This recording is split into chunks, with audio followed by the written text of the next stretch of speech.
How can we create a dependent drop-down list on every row in Excel? So I've made a few videos about how you can create dependent drop-down lists in Excel. I even have an entire playlist dedicated to it. Here's a common question I get. How can I create multiple dependent data validation lists on the same sheet? There are different approaches to this, and it can get quite complicated. I'm going to show you a version that requires one single formula that gets the job done. We're going to create our dependent drop-down list on these rows right here. The first choice is to select a division, and the second choice is to select an app. Now the app choice that we're going to get here is based on the division that's selected right here. Now you can see our data set here. We have the divisions listed on top, and these are the apps that belong to each division. Now for the purpose of the video, I've put this data set right beside my selection just so that it's easier for us to create the formula. You're probably going to have this sitting on a separate tab or sitting well on this side, hidden from view. First off, let's start with the division. That's the easy one, right? That's just a drop-down containing these three. So let's go ahead and do that. Go to the Data tab, click on Data Validation right here. Under List, we're going to go with this as our source and click on OK. So notice everything is fully fixed, which is perfect because I'm planning to copy this and paste it to here. Okay, so now when I click on this, I can select between these three divisions. Now here comes the difficult part.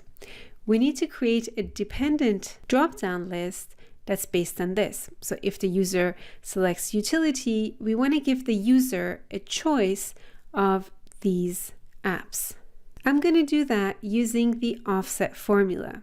Now, just to be sure that I get the formula written correctly, I'm going to write it right here. Once I have a good feeling that it works, then I'm going to copy it into the data validation box. So the formula I'm going to use is the offset function. Choices for offset are right here. Now I also have a separate video covering offset in more detail, and I've added it to the description of the video and also to the cards. So make sure you check it out if you need more information about offset. First argument is the reference. Reference is your starting point, because what the offset function does is it gives you back a range that's a few steps away from your reference point. Now those few steps are things that we can define right here.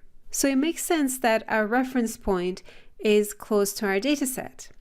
So I'm going to go with the header right here.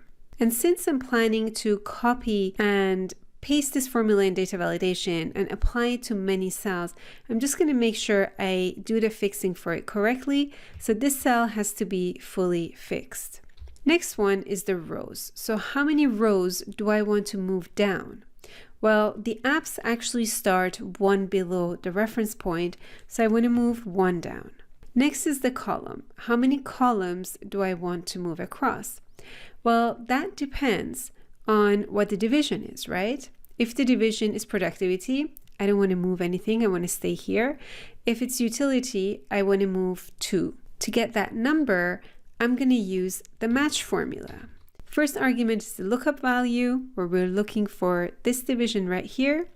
Now I'm just going to fix the A column. The next argument is the lookup array. I'm looking for it in here. I'm going to fully fix this by using the F4 key.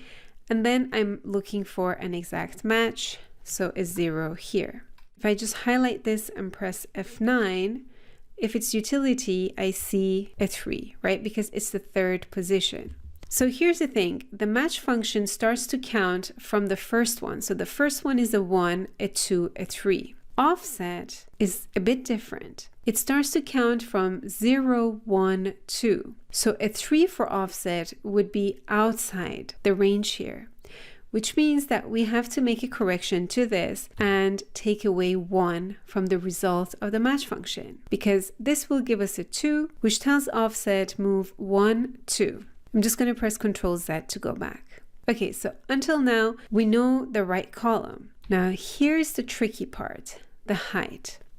So we went one row down and we know which column we're on. So we're actually at this moment sitting in cell H6. Now just to double check that, let's give a height and a width of 1, 1, which means give me one cell back. A height of 12 or 15 would be give me 15 cells back. But I just want one cell just to double check that I'm really sitting in commuta right now. So I'm going to close bracket, press enter, and that's commuta. So if I change this to game div, I see fighter. Okay, so until now, everything is working fine, but I obviously don't just want to have one cell back. I want to have all of these back. Here's the other challenge that we have. The first list has 15. Then we have a bit less. I think this is 12. And then we have 13. If I give it 15, I'm going to have empty cells on the bottom of my dropdown. Now, if you don't mind that, you can go ahead and fix this to a specific number.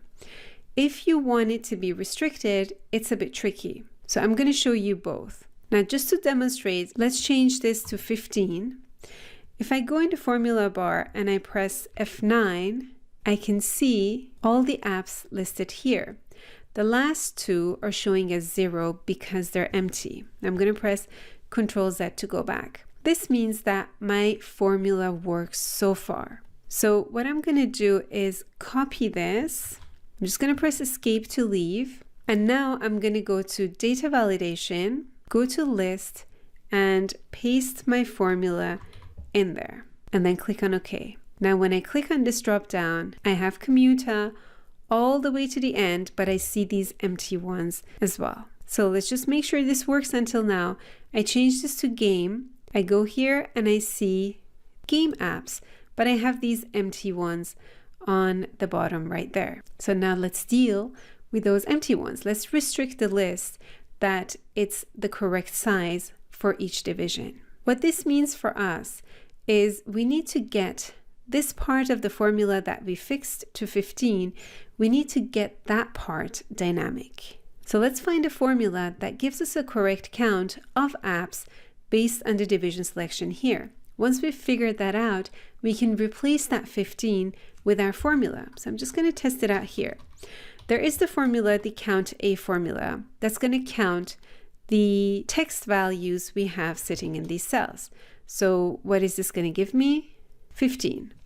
If I point this to this part here, what am I going to get? 12, right? Because I have 12 text values sitting in this range. Now I want to make this dynamic so that this range is based on this selection right here. Which formula can I use to do that? The same formula, right? I can use the same offset formula to get this effect. So let's try it. Let's do offset. Let's start off where we started before. I'm going to fix that reference. Then is the number of rows we want to move down. We start one below. Is the number of columns we want to move. That was the match function. We're going to look for the division here. We're going to fix the column. Then for the lookup array, that's sitting right here. Let's fix it. We want an exact match. Now we're going to take away 1 so that we give the correct position to the offset formula. And now for height, I'm going to fix that to 15. Basically, you can fix it to the maximum number of values, of text values you're going to have in your dropdown. So I could even fix it to 20 if I wanted to, if I expected to have a division having 20 values here. So just pick a number that is safe for you. So I'm going to go with 20, and the width by default is 1 because we just want to have one column. So I'm going to close the bracket and close again for the count A formula. And when I press enter now, what will I see in this cell? 12, right? Because I'm pointing to the game division. Let's just double check that this is dynamic. If I switch to productivity, what should I see? 15.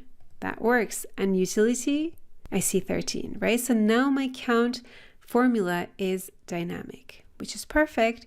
So I'm going to copy this and go back to my data validation and replace this 15 very carefully with my new count A formula here.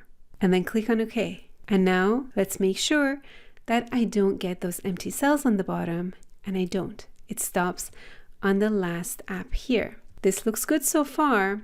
Let's just copy and paste the data validation to this range here. So I'm just going to copy this, right mouse click, go to paste special, select validation, and OK. So now I've just pasted the validation. So now let's just check. I'm going to go select productivity, and I see the apps that belong to productivity all the way to the bottom. So let's just make a selection here. Now let's go and select game. And now we should see the apps that belong to game. And let's just check. We stop at arcade. Okay, so we used an offset formula, and actually we used two offset formulas. With an offset and an offset, we were able to create multiple dependent drop-down lists in Excel. Okay, I said one single formula, but I didn't say it was going to be simple. I just prefer this approach to using a combination of other approaches, like using indirect or substitute. I just find it easier to use a single formula instead. Now I hope you enjoyed this video. If you did, give it a thumbs up. And if you aren't subscribed to this channel, consider subscribing and hit that bell so that you can get notifications when I put out new videos. And I'm going to see you in the next video.